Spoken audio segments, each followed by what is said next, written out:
Et à 13h34, ce personnage qui fait l'actualité aujourd'hui, c'est Bruno Retailleau. Pourquoi ? Parce qu'après 6 mois d'action au ministère de l'Intérieur, ce matin, place Beauvau, il a présenté son bilan. On l'écoute. On n'efface pas en quelques mois des décennies, parfois de laisser-aller, de désordre, migratoire ou autre. Ce ne sont pas des yaka faucons qui règlent les choses. On ne peut pas, par exemple, avec le yaka faucon, d'un revers de main, finalement, traiter les causes profondes de l'ensauvagement. Des causes qui ont aussi des racines aussi bien en matière éducative, mais aussi pénale. Et ça n'est pas non plus en quelques mois qu'on peut refaire une législation pour protéger les Français, notamment lorsque nous n'avons pas de majorité à l'Assemblée nationale. Voilà, Bruno Retailleau, rétablir l'ordre. On se souvient, c'était son leitmotiv quand il est arrivé, Victor Ayrault. Et là, il dresse un bilan encourageant. Ce qui surprend, c'est le timing. Ça fait que 6 mois. Oui, parce que si vous voulez, c'est un... Bon, il faut le replacer dans le contexte de la campagne pour la présidence des Républicains. Évidemment, le yaka faucon s'adresse très certainement, si on lit entre les lignes, voire même les lignes tout court, à Laurent Wauquiez, qui a proposé d'envoyer les OQTF à Il a jugé d'ailleurs déroutante cette proposition dans cette même présentation. D'ailleurs, son entourage en off est un peu plus véhément à l'endroit de Laurent Wauquiez concernant cette proposition-là, qu'il juge complètement absurde et irréalisable. Maintenant, la question du bilan de Bruno Retailleau, pourquoi est-ce qu'il le fait maintenant ? Parce que déjà, c'est un enjeu de communication majeur. Pourquoi ? Parce que son bilan, il est assez compliqué puisqu'il ne peut pas être chiffré. Moi, je considère que le bilan de Bruno Retailleau, c'est de faire la démonstration que tant que le Quai d'Orsay, c'est-à-dire l'Élysée, puisque l'un est soumis à l'autre, et le Beauvau ne sont pas alignés, il ne pourra rien se passer, puisque lui considère, en tous les cas, il a voulu faire la démonstration, avec Doualem, avec l'attentat de Mulhouse ensuite, que les problèmes de l'intérieur proviennent de l'extérieur, des relations avec les pays d'origine de ces OQTF, etc. Donc, il y a, paradoxalement, il ne peut pas avancer de chiffre, puisqu'il dit, mais c'est précisément parce que je suis empêché, je vous montre pourquoi je suis empêché, et il poursuit.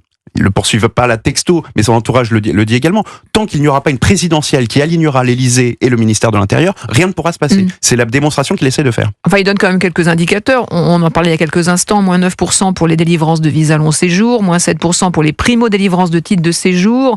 Il parle également des mesures d'éloignement. 86 vols groupés ont été opérés par l'agence européenne depuis 2024 et 1307 titres de séjour ont été retirés à des étrangers qui menaçaient l'ordre public. Olivier d'Artigol. Oui, moi je trouve que ça va devenir difficile de suivre la compétition entre M.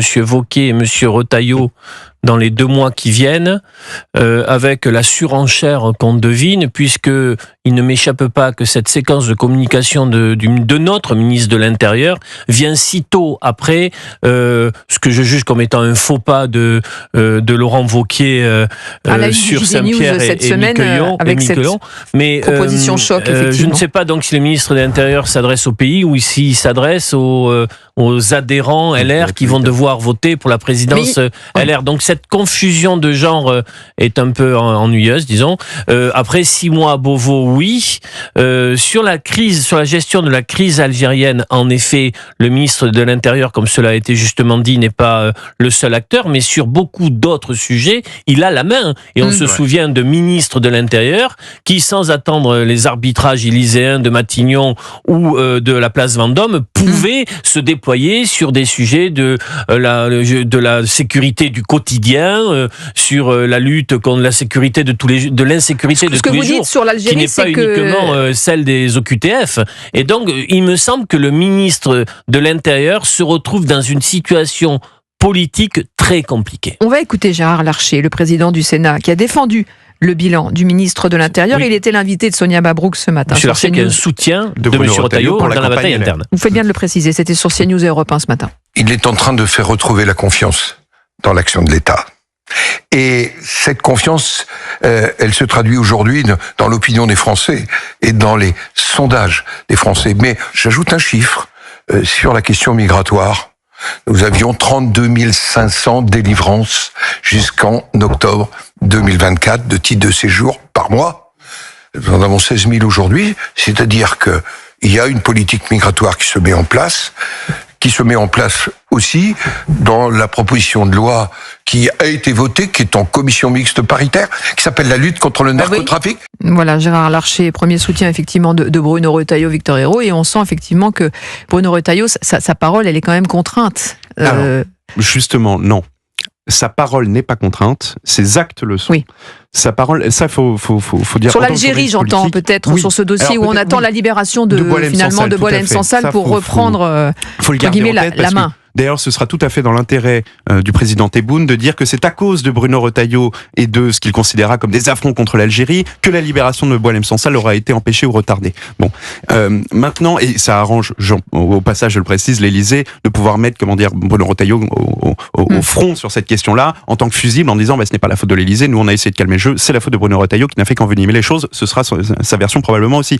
Maintenant, donc, la parole de Bruno Retailleau, en tant que journaliste politique, il faut reconnaître que même chez ses détracteurs les plus grands, tout le monde reconnaît que c'est un homme sincère qui dit ce qu'il pense et qui d'ailleurs le dit, ça fait 20 ans qu'il dit exactement la même chose, il n'était pas sous les projecteurs quand il était au Sénat, mais il disait exactement la même chose que ce qu'il dit aujourd'hui. Maintenant, toute sa parole va dans le sens de dire je le dis, mais je vous démontre pourquoi je ne peux pas le faire. Il faudra en 2027, voter pour que quelqu'un puisse le faire à ma place, puisque je vous démontre bien pourquoi je ne peux pas réussir sur les questions, en tous les cas, extraterritoriales, à agir. Et alors dans cette course justement pour la présidence du Parti républicain, c'est une course de demi-fond avec, un 3000 mètres steeple avec quelques rivières. On a la sensation que Laurent Wauquiez effectivement a remarqué des points ou a marqué des points et que Bruno Retailleau se sent peut-être obligé de... LR est passé, si on en croit la communication d'LR, on serait passé de 40 000 à 80 000 adhérents. On avait compris que Laurent Wauquiez jouait plutôt la base et Bruno Retailleau l'opinion publique. On sait très bien qu'une bataille en interne se joue non pas au centre équidistant de toutes les sensibilités, mais plutôt à droite, très à droite. Donc peut-être que Laurent Wauquiez a voulu faire ça, envoyer ce message. Laurent Wauquiez fait une grosse campagne de terrain, mais il semblerait que le mouvement d'adhésion LR soit un mouvement plutôt favorable pour Bruno Retailleau. Et Laurent Wauquiez qui revendique entre guillemets sa liberté, justement, en disant moi ma parole n'est pas contrainte, n'est pas soumise à la solidarité gouvernementale. Exactement. Oui, mais ça dépend ce qu'il fait de cette liberté. Si c'est pour dire ce qu'il a proposé sur Saint-Pierre et Miquelon, trop de liberté nuit à la liberté. Et est-ce que cette liberté peut permettre à Wauquiez de prendre de l'avance, mais surtout à Retailleau de tenir dans la posture dans laquelle il est actuellement? Alors, c'est évidemment plus compliqué pour Bruno Retailleau que pour Laurent Wauquiez. D'ailleurs, effectivement, d'un point de vue purement technique, de déplacement, pour aller voir les adhérents, c'est plus facile pour quelqu'un qui n'est pas ministre de l'Intérieur de le faire que pour quelqu'un qui est ministre de l'Intérieur, surtout que l'autre lui reprochera, mais alors en tant que ministre de l'Intérieur, vous avez le temps de faire campagne, c'est pas normal. Bon, maintenant, je crois que la solidarité gouvernementale, c'est pas la première chose qui soucie Bruno Retailleau. Bruno Retailleau a fait des sorties dès les premières semaines en parlant de l'état de droit, en disant que l'immigration n'était pas toujours une chance, c'était pas le là du gouvernement, et pourtant il l'a dit. Maintenant, si vous voulez, l'avantage qu'a Bruno Retailleau aussi dans cette question-là, c'est que Bruno Retailleau étant au gouvernement, il redore ce qu'on a appelé pendant un temps la droite de gouvernement, dont on a pu considérer, en tous les cas les électeurs de droite ont pu considérer pendant un certain temps que la droite de gouvernement finalement ne faisait rien au gouvernement, pardonnez-moi pour la liaison. Bruno Retailleau essaye de démontrer pourquoi il n'y arrive pas en promettant qu'il y arrivera le jour où tous les astres seront alignés. Laurent Wauquiez, pour l'instant, est dans une posture un peu compliquée d'opposition sans être dans l'opposition, puisqu'il est au sein de son même parti, il est censé soutenir le ministre de l'Intérieur, mais il est dans son opposition vis-à-vis de sa campagne LR.